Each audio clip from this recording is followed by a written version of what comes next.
చూడండి, ప్రవక్తలు చెప్పిన మాటలన్నిటినీ నేను మీకు చెప్పాను, నమ్మారు, మంచిది, మర్చిపోయారు. మందమతి, నీ మత ఎక్కడికి పోయిందండి? మందమైపోయింది. మధ్య ఎప్పుడు మందం అవుతుందో తెలుసా? లోకాసు వార్తలో 27 అధ్యాయాలు ఉంటుంది. ఏంటంటే తిండి వల్లనో, ఐక విచారాల వల్లనో హృదయం మందమైపోతూ ఉంటారు. తెలుసా? కాబట్టి దేవునికి ఇవ్వాల్సిన ప్రాధాన్యత మనం ఇవ్వలేకపోతూ ఉంటాం. నీవు 1,000 రూపాయలు ఇచ్చినా దొరకని ఈ సహవాసము, ఈ 10 నిమిషాలు, గంట సమయము, ఇది నీవు నీ జీవితంలో మళ్ళా పోగొట్టుకుంటే వచ్చింది కాదు. ఉద్యోగం పోయినా రాగలదు, కానీ ఈ అవకాశం మళ్ళా నీకు రాదు. కాబట్టి నీవు చక్కగా ఆయన నీ హృదయాన్ని సిద్ధపరచుకోవాలని కోరుతున్నాడు. అవివేకులారా, ప్రవర్తన చెప్పిన మాటలన్నీ నమ్మని మందమవుతున్నారా? యేసుప్రభు వారి సంపై లేచినని ముందుగానే చెప్పబడింది కదా, అది నిజమే కదా. యేసుప్రభు వారు తిరిగి లేవడం అనేది అగత్యమని చెప్తూ ఉన్నాడు. ప్రభువే చెప్తున్నాడు. అక్కడ ఆయన లేచాడు, వారిద్దరి మధ్య నడుస్తున్నాడు. జరిగింది. ఇంతకంటే ముందు ఒక సంఘటన జరిగింది. మరి కూడా చూసింది, ఇంకా చాలా మంది శిష్యులు కూడా చూశారు. అంటే ఫస్ట్ మంత్రులేని మరియు చూసింది, తర్వాత పేతురు చూశాడు. మంత్రులేని మరి ఏం చెప్పింది? స్త్రీలు కొందరు వెళ్ళి ప్రభు లేచిన సంగతి తెలిసాక లోక కనపడ్డాడని తెలిసినప్పుడు వాళ్ళు వెళ్ళి పేతురికి వార్త తెలియజేశారు. అక్కడ ఉన్న శిష్యులు పేతురు ఆసక్తితో వచ్చి సమాధి చూస్తే ఆ సమాధి ప్రభు లేడు, తిరిగి లేచి వస్త్రం పట్టడం, ఆయన మహిమ శరీరంతో తిరిగి లేవడం జరిగింది. పేతురు కూడా ప్రభువుని చూడగలిగాడు. తర్వాత 10 మంది శిష్యులు కూడా ప్రభువుని చూశారు. ఇక్కడ మనం ఇద్దరు గురించి మాట్లాడుకుంటున్నాం. ప్రభువారు లేచిన తర్వాత 40 దినాలు 500 మంది పైగా శిష్యులకు ఆయన దర్శనమిచ్చి వారిని బలపరిచి వారికి చేయవలసిన బాధ్యతను అప్పచెప్పాడు ప్రభు. కాబట్టి దేవుని బిడ్డలారా, ఆ రీతిగా ప్రభు ఇక్కడ కూడా ఈ ఇద్దరిని నేను ఆలోచించేదే ప్రభు. కానీ ప్రభువుని ఎదిగారు. హృదయం మందమైపోయింది. రైతులా, హృదయం మందమైపోయినప్పుడు, బాధ్యతలు పెరిగిపోయినప్పుడు ఏమవుతుందంటే దేవుడి మాట వినబుద్ధిగా. రైతులా, కానీ దేవుని మాట విన్నప్పుడే, వినుట వలన విశ్వాసము ద్వారా, వినుట వల్ల విశ్వాసం కలుగును, వినుట వాక్యమును గురించి చెప్పబడింది. తర్వాత విశ్వాసము ద్వారానే రక్షణ పొందుకోవాలి. రైతులు, దేవుని ఇష్టం అది నీలో మొదట ఏ స్థితిలో ఉందో ఇప్పుడు కూడా అలాగే అంతకంటే ఎక్కువగా కొనసాగాలని దేవుడు కోరుతూ ఉంటాడు. దేవుని ఇష్టం. సరే, ఇక్కడ మరొక విషయాన్ని మీకు జ్ఞాపకం చేస్తాను. పిల్లరా, పేతురు చూశాడు కానీ అనుమానం, నిజంగా లేచాడా అని చెప్పి మరియా చెప్పిన నమ్మక మళ్ళా సమాధి దగ్గరికి రావాల్సి వచ్చింది. చూశారా మనిషి ఎంత అపనమ్మకస్తుడో దీన్ని బట్టి మనకు అర్థమవుతుంది అన్నమాట. ప్రభువుతో నడిచారు, ప్రభు గొప్ప కార్యాలు చూశారు, ప్రభువుని మరి ఆయన చేసిన అద్భుత కార్యాలు చూశారు, ఆశ్చర్య కార్యాలు చూశారు, చచ్చిపోయిన వాడు బతికించాడు, ఆయన కుటుంబాలకు కాళ్ళు ఇచ్చాడు, మృదువాలను చూపించాడు. ఇవన్నీ ఆలోచన జరిగినాయి. కానానులో నీళ్లు ద్రాక్షారసం చేశాడు. ఒక్కటి కాదు, లాజరుని సమాధిలో నుండి లేపాడు. ఇవన్నీ శిష్యులు చూడలేదా? అవన్నీ మరిచిపోయి వాళ్ళు ఏంటి ఆలోచిస్తున్నారు? యేసు ప్రభు గురించి ఆలోచిస్తున్నారు. యేసు ప్రభు గురించి ఆలోచించే ముందు యేసు ప్రభు చెప్పిన మాటలు జ్ఞాపకం చేసుకోలేకపోయారు. ఆయన తిరిగి వేస్తాడన్న సంగతి దగ్గర యేసు ప్రభు ఉన్నదే అర్థం చేసుకోలేకపోయారు. దేవుని మన జీవితంలో కూడా చాలా సార్లు దేవుని బిడ్డలారా సహాయం కొరకు ఎదురు చూస్తున్నప్పుడు సహాయం చేసే దేవుడు పక్కనే ఉండలేదు మర్చిపోతాం. ఎవరో ఒక గొప్ప వ్యక్తి కోసం ఎదురు చూస్తున్నాం. ఆయన మాట ఇచ్చాడు, నాకు తప్పకుండా ఎదురు చేస్తాడు. కానీ పక్కనే ఉన్నాడు యేసు. నీ జీవితంలో పాడి పంట సమృద్ధి అన్నిటినీ కలిగించేవాడు, మంచి ఉద్యోగంతో స్థిరపరిచేవాడు, ఆయుర్వేదకు పెట్టేవాడు, నిశ్చయవాన్ని ప్రసాదించేవాడు అయిన యేసు పక్కనే ఉన్నా ఏం చేస్తామని మనం మర్చిపోతూ ఉంటాం. ఎక్కడో ఉంటాము. రైతులా చూడండి, ఒక మాట మనకు కనపడుతుంది. వాళ్ళు ఈ మరియా మార్త కూడా ఎక్కడ ఉన్నారు? ప్రభుని ఎంతో ఉన్నారు. హల్లెలూయా. ఇప్పుడు దేవుడు చెప్పాడు, ఆయన ఇక్కడ లేడు, తిరిగి లేచాడమ్మా. హల్లెలూయా అని చెప్పారు.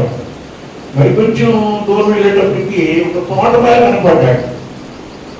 మరియా అంటుంది, ప్రభు అయ్యా, నా ప్రభువుని ఎక్కడైనా దాచేయడం లేదు, నేను నా ప్రభువుని ఎదుగుతున్నాను, నాకు ఆయన చూపించరా, ఆయన నాకు ఇవ్వరా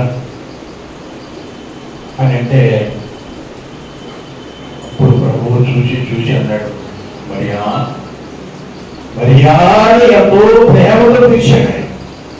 పిలిచినప్పుడు కూడా అర్థమైపోయింది, మీ మరియా రైతుల అందరేది మరియా అర్థమైపోయి అంటే ప్రభుని మంచి బోధకుడా. బోధలు చాలా ఉంటాయి కానీ మంచి బోధకులు కొంతమంది ఉంటారు. అదే అన్ని నమ్మకండి, అదే సుమారు చేస్తారు బోధలు. కానీ మరియా ఏమంటుందండి? ప్రభుని మంచి బోధకుడా. అదే యేసయ్యకు సంబోధించేటప్పుడు నీ జీవితంలో నేర్చుకోవాల్సిన భాష ఏంటంటే మంచి సంభాషణ. యేసయ్యతో మాట్లాడిన ప్రార్థించినప్పుడే కానీ అన్నింటిలో కూడా చక్కని సంభాషణ పదాలు నేర్చుకోవాలి మనం. రైతులు అవి ప్రభువుకి దగ్గర చేస్తాయి, ప్రజలు కూడా దగ్గరికి చేరుస్తాయి. అంచేత నీవు నేర్చుకునేటువంటి వాటిలో నీ భర్తలతో మాట్లాడినప్పుడే కానీ, నీ బిడ్డలతో మాట్లాడినప్పుడే కానీ వాక్యం లేకుండా మాట్లాడకూడదు. రైతుల వాక్యమును అనుసరిస్తూ నీ జీవితాన్ని పట్టుకుంటే నీవు చక్కని నడక నడుస్తున్నావు అని అర్థం. యేసు కూడా అప్పుడు నీతోనే నడుస్తాడు. రైతులా హల్లెలూయా. చూడండి, పేతురు ఏం చెప్పాడు చెప్పండి. పేతురు ఇంకా సమాధికి వెళ్ళ ముందు యేసు ప్రభుతో ఉన్నప్పుడే ఆయన ఏం చెప్పాడో పేతురు ఏమనుకుంటున్నారా అంటే, నువ్వేమనుకుంటున్నావు పేతురు సిమోను అని అడిగితే ఏం చెప్పాడు? నీవు సజీవుడైనా దేవుని కుమారుడే చెప్పాడు. కానీ నమ్మలేకపోతున్నాడు. ఇప్పుడు సమాజం నుంచి చేసేటంటే నమ్మలేకపోతూ ఉన్నాడు. రైతులా మళ్ళా అక్కడ ఏదో చూపించాలి, తప్పదు. చూశారా? కాబట్టి నేను పిల్లరా ఆయన అంటాడు పేతురు, నీవు సజీవుడు అయిన దేవుని కుమారుడు అయిన క్రీస్తువి. అధ్యాయంలో ఉంటుంది. కొద్దిగా చదువుతుంది. లూకా సువార్తలో 15వ వచనం చదువుకుంటాము. 24:15.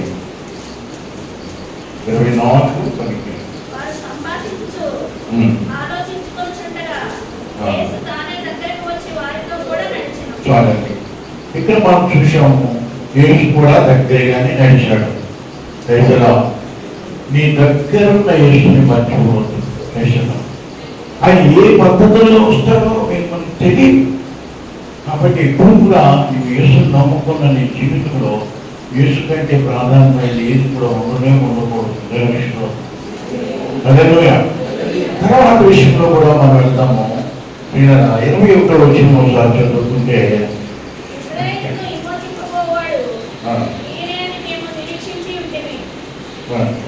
హల్లెలూయా.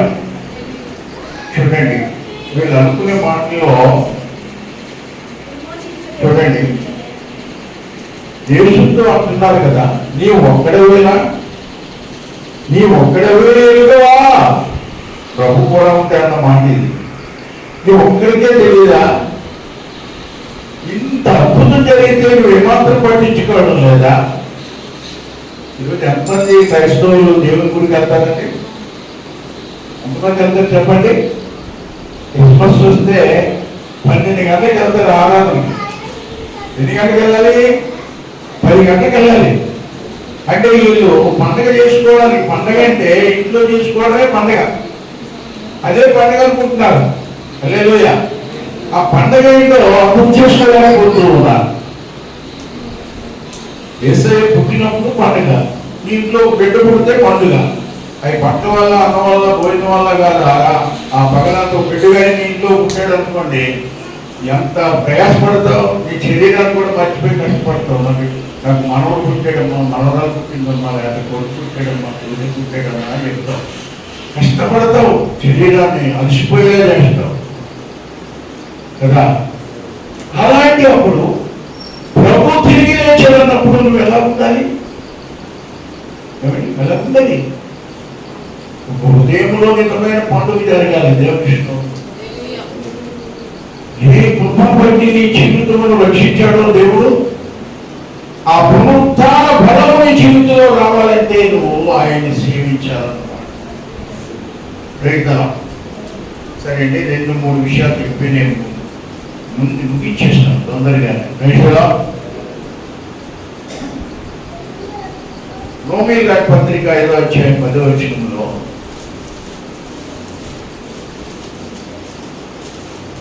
తొందరగా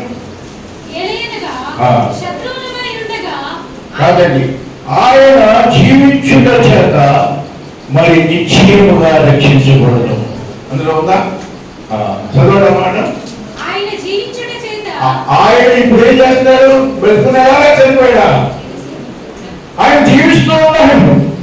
ఆయన తిరిగి రావడమే కాదు, ఆయన జీవిస్తూ ఉన్నాడు, ఆయన నడుస్తూ ఉన్నాడు. హల్లెలూయా. నిద్రపోయేవాడు లేపుతున్నాడు. రైతులా, కాబట్టి ఆయన జీవించిన చేత మరీ నిశ్చయముగా రక్షించబడదు. నేను ఎలా పాల్గొంటున్నారేమో ఒకవేళ ఎటు ఈ మూలలో ఇవన్నీ ఎందుకొచ్చింది, ఇవన్నీ మామూలే అలా చెప్తారు అంటారా, అలా అనుకుంటాం. ఓ రోజు ఎలా పొందేటి, ఓ రోజు ఉండేటి, ఓ రోజు చుట్టేటి, ఇవన్నీ మామూలే, డబ్బు లేకపోతే ఏం జరుగుతుంది అనుకుంటాడు వాడు కూడా. రైతులు ఇక ఒకటి పట్టుకోలేదు, కరోనాలో డబ్బు అక్కడికి రాలేదు. రైతులా, ప్రాణం కావాలని కోరుకున్నారు, కానీ దాన్ని సంపాదించుకోలేకపోయారు. ఇప్పుడో సంగతులు లేదు, ఇప్పుడో సంగతులు ఎన్నో ఉన్నాయి. నా జీవితంలో నేను చూశాను. ఉప్పెన వచ్చింది, తుఫాను వచ్చి, ఉడుదల వచ్చింది, ఎన్ని నష్టాలు ఎన్నుకోలేదు. మర్చిపోతూ ఉంటాం మన జీవితంలో. కాబట్టి ఆయన సజీవుడు. యేసుప్రభు ఎవరండి? సజీవుడు. ఒకవేళ రక్షించబడితే నీవు సజీవురాలివి, సజీవుడు. హల్లెలూయా. నీవు కూడా సజీవుడే, నీకు చావులేదు. దేవుని స్తోత్రం. కాబట్టి సజీవులు ఏం చేయాలా? దేవునికి అవకాశం ఇవ్వాలి, దేవుని స్తుతించాలి, దేవుని ఆరాధించాలి, దేవుని ప్రాధాన్యత ఇవ్వాలి. దేవుడి కంటే ఎక్కువ నీ జీవితంలో ఏది కూడా పెట్టుకోకూడదు. దేవుని సరే చూడండి, మరొక విషయాన్ని నేను ముందు పెడతాను. అదేమంటే పిల్లరా, యోబు గ్రంథంలో 19వ అధ్యాయము 23వ వచనం. నేనే కన్నులారా చూచెదను. యోగు ఎన్నో శ్రమల గుండా వెళుతూ శరీరం చీలిపోయి ఉండగా ఈయనంటాడు, నా ప్రభువును నేనే నా కన్నులారా చూచెదను అంటాడు. హల్లెలూయా.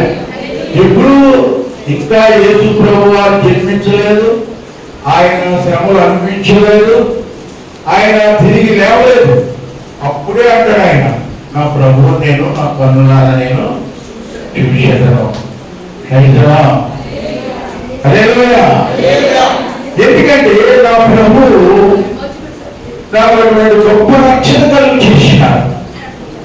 ఆస్తులు పోయినా, అంతస్తులు పోయినా, డబ్బు పోయినా, శరీరం కృషించకపోయినా నాకు రక్షణ కలుగు చేసి ఉన్నాడు దేవుడు. ఒకరోజు నేను కన్నులారా ఆయన చూస్తాను అంటున్నాడు. దేవుని స్తోత్రం కలుగుతా. దేవుని బిడ్డలారా, అన్ని పోగొట్టుకున్నదే కానీ ఎవరైనా ప్రభు కూడా ఉన్నాడు. దేవుని స్తోత్రం. ఇక రెండో ఆయన ఎవరంటే పిల్లరా, దానియేలు గ్రంథంలో 3:17 ఒక మంచి సాక్ష్యం పలుకుతున్నారు ముగ్గురు వ్యక్తులు. ఎవరంటే వాళ్ళు దేవుడి కోసం మండేటట్టు వాళ్ళు ముగ్గురు కూడా సామాన్యులేం కాదు. ధర్మశాస్త్రం తెలుసు, కలిగి భాష తెలుసు, మంచి బాగా చదువుకున్నారు. రాజభోజనము దొరుకుతుంది, ఇప్పుడు ఉద్యోగాలు ఇచ్చాడు. అంత గొప్ప వ్యక్తులు ముగ్గురు గమనిస్తున్నారు. హల్లెలూయా. దేవుని స్తోత్రం కలుగుగా.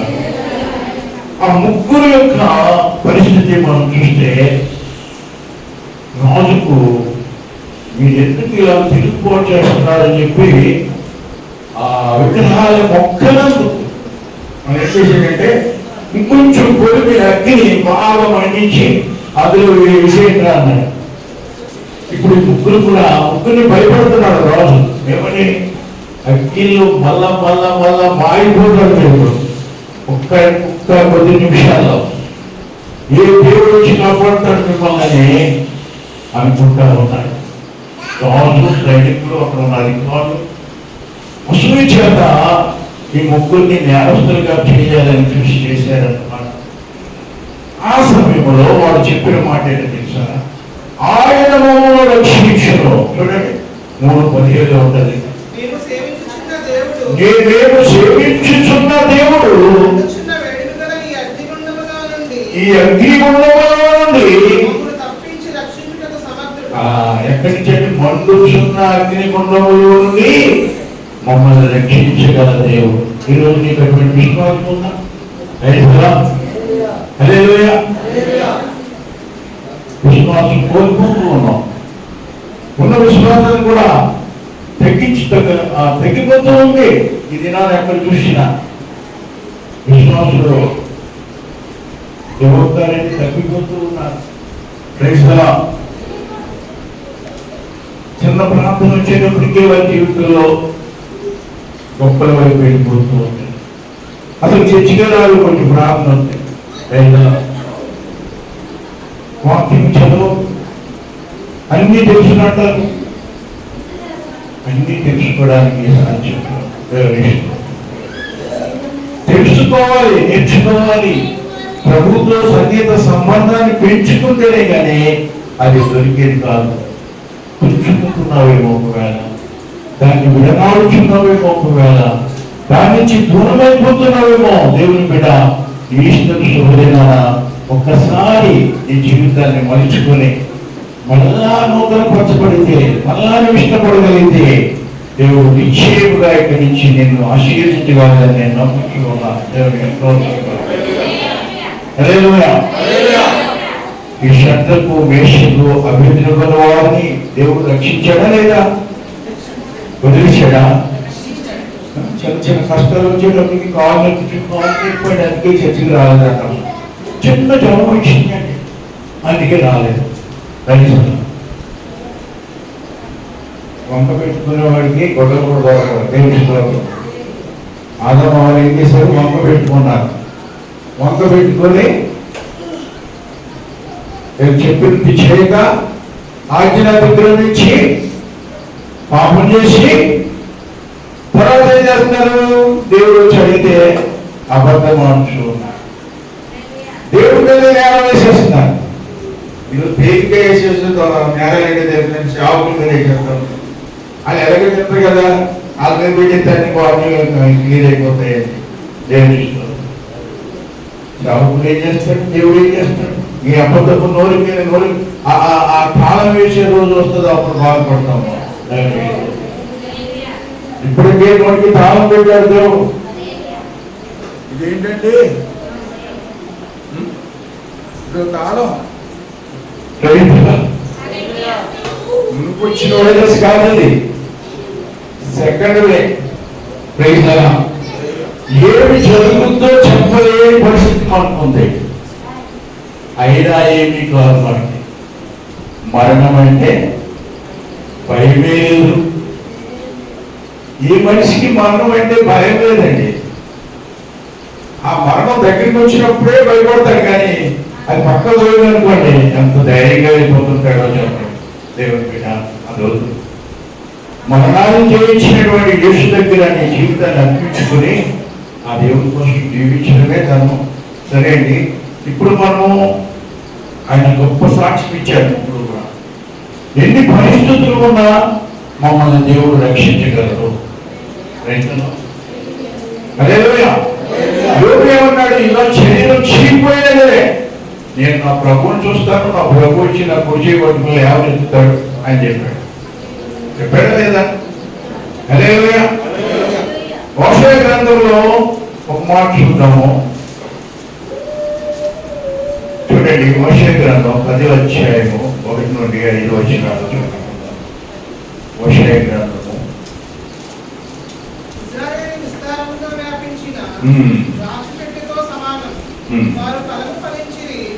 ఏం చేశాడా? ఇశ్రాయేలీయులంట దేవుడు మంచి పదములు ఫలించాడు. ఎందుకంటే ఇశ్రాయేలు దేవుడు వారిని జీవించాడని అర్థం అనమాట. మొదటి వచనంలో 5వ వచనంలో. 2వ వచనం ఏం చెప్తున్నాడు? ఏం చేశారు? ఫలము ఫలించిన కొలది అంటే వాళ్ళు జీవించబడే కొలది కూడా. హల్లెలూయా. చిన్న కమలీలు డాబా అయింది. డాబా అయిందల్లా 3 అంతస్తులు వెళ్ళిపోయింది, 5 అంతస్తులు కట్టాడు, అపార్ట్మెంట్ కూడా కట్టుకున్నాడు. వీళ్ళ అభివృద్ధి బాగుంది. కానీ ఎక్కడ వచ్చిందంటే సమస్య, వాళ్ళు ఫలించిన కొలది ఏమైపోయారంటే ఇశ్రాయేలు దేవుడికి శత్రువులుగా మారిపోయారట. ఎంత భయంకరమైన విషయం. 10వ వచనం 3వ వచనం. రాజు మనకు లేడు. ఏమంటారు? దీవించిన వాడు దేవుడే చెప్పారు, దీవించుకుంటారు. కానీ ఇప్పుడు ఏమంటారు? ఏమన్నారమ్మా? మేము యెహోవాకు భయపడము. మేము చెప్తేనే వింటాడు ఆయన. మేము కూర్చోమంటే కూర్చోవలసిందే, మేము నిలబడమంటే నిలబడవలసిందే. అంత స్థితికి ఎదిగిపోయారట వాళ్ళు. దేవుడి మీద ఈవేళ ఉన్న ఉత్సాహం, దేవుడి ఫలం కావాలని కోరుకునే ప్రతి వ్యక్తి కూడా ఈ యొక్క స్థితిని కలిగి ఉంటే దాన్ని పొందుకోలేము. తర్వాత చెప్పండి 4వ. చూడండి, ఇంకా ఏం చేస్తున్నారు? ప్రమాణము చేసినప్పుడు అబద్ధ ప్రమాణాలు చేస్తున్నారు. ఎక్కడికి వెళ్ళేదే? వీళ్ళు అబద్ధపు మాటలు మాట్లాడుతూ ఉన్నారు, దొంగ మాటలు మాట్లాడుతూ ఉన్నారు. దేవునికి విరుద్ధంగా జీవిస్తూ కూడా శత్రువులుగా మారిపోయారు. ఎంత భయంకరమైన దేవుడు ఆశీర్వదించిన కొలిది, ఫలించే కొలిది వాడు ఏమైపోయారంట? శత్రువులుగా మారిపోయారట. మనం అంతకంటే గొప్ప అదే ఇశ్రాయేలే దేవుడు ప్రజలే కదా. ఎందుకు వాళ్ళు మారిపోయారు? 5వ వచనం చదవండి.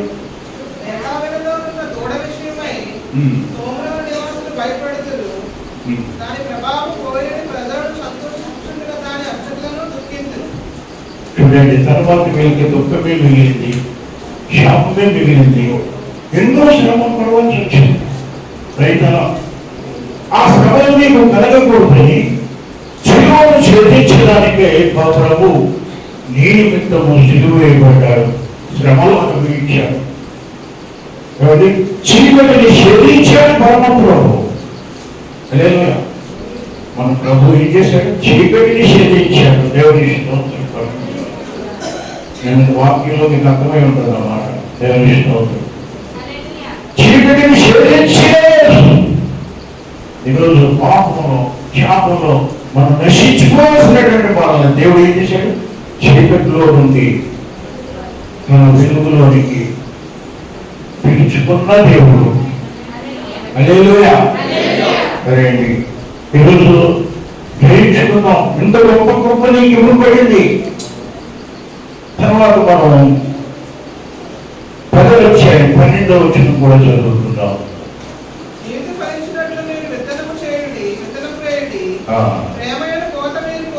ప్రియమైన దేవుని బిడ్డలారా, ఆ శాపము కానీ ఆ స్థితిగతులు కానీ నీ జీవితంలో రాకుండా ఉండడానికి దేవుడు ఇక్కడ మార్చిస్తూ ఉన్నాడు. దేవుడు చెప్తున్నాడు, నీతి ఫలించినట్లు విత్తనం వేయండి. మీ విత్తనము మంచిగా ఉండాలి. మీరు ఫలించాలి అంటే, నీతి మొలిపించాలి, నీతి మొలవాలి అంటే ఏం చేయాలా? విత్తనము. ఏ విత్తనం ఎంత వేయాలి? ఏ విత్తనం అది? నీతి అనే ఫలించే విత్తనం వేసుకోండి. చిన్న మాట చెప్తాను దానికి. మోసపోకుడి దేవుడు ఎక్కిరించబడ్డాడు. నీవు ఏమి విత్తుతామో ఆ పంటకు వస్తావు కదా. అంటే దీని యొక్క అర్థం ఏమై ఉంది? మనం ఎవరు కాదని చెప్పినా అవునని చెప్పినా నీవు విత్తుతున్నటువంటి విత్తనం చెడ్డదైతే అది చెడ్డ ఫలంలో తీసుకొస్తుంది, కానీ మంచి ఫలంలో తీసుకురావాలి. కాబట్టి ఈ దినాన నీ జీవితంలో ఏం ఫలించాలి? నీతి ఫలించాలి. రోమిలాని పత్రిక 6వ అధ్యాయంలో ఉంది. ఏమనుందంటే 6వ అధ్యాయంలో మీరు పూర్వము ఎలా ఉన్నారు? పాపమునకు దాసులై ఉంటుంది. ఇప్పుడైతే మీరు నీతికి దాసులై ఎంచబడ్డారు అంటారు.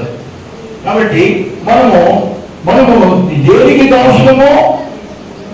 నీతికి దాసులము. Praise lord. యేసు ప్రభువు రక్తంలో కడగబడిన తర్వాత మన జీవితం మారలేదా? ఆ విగ్రహాల నుంచి విడుదల పొందలేదా? నోటి మాటలు జాగ్రత్తగా రావడం లేదా? హృదయం దాచుకోవడం, భద్రంగా చేసుకోవడం లేదా? ఇవన్నీ హృదయంలో మార్పునిచ్చి తీసుకుని వచ్చాయి. తిరిగి మళ్ళా ఆ కుక్క వాంతికి వెళ్ళినట్టు మీరు వెళ్ళకూడదు అంటాడు. కుక్క ఏం చేస్తుందంటే కక్కిన దాన్ని ఆశిస్తారు. పంది ఏం చేస్తుంది? బురదలో మళ్ళా బురదలోకి వెళ్తుంది. కానీ మీరు గొర్రెలై ఉన్నారు. నేను గొర్రెలకు మంచి జీవము, గొర్రెలకు సమృద్ధైన జీవము నేను ఇవ్వడానికి లోకానికి వచ్చిన మాట్లాడతారు అవసరం. దేవుని స్తోత్రం. ఇక మరొక విషయాన్ని చెప్పి ముగిసిన తొందరలో. హల్లెలూయా. ఈరోజు దేవుని బిడ్డ కాంతగా నేను మాట్లాడుతున్నాను.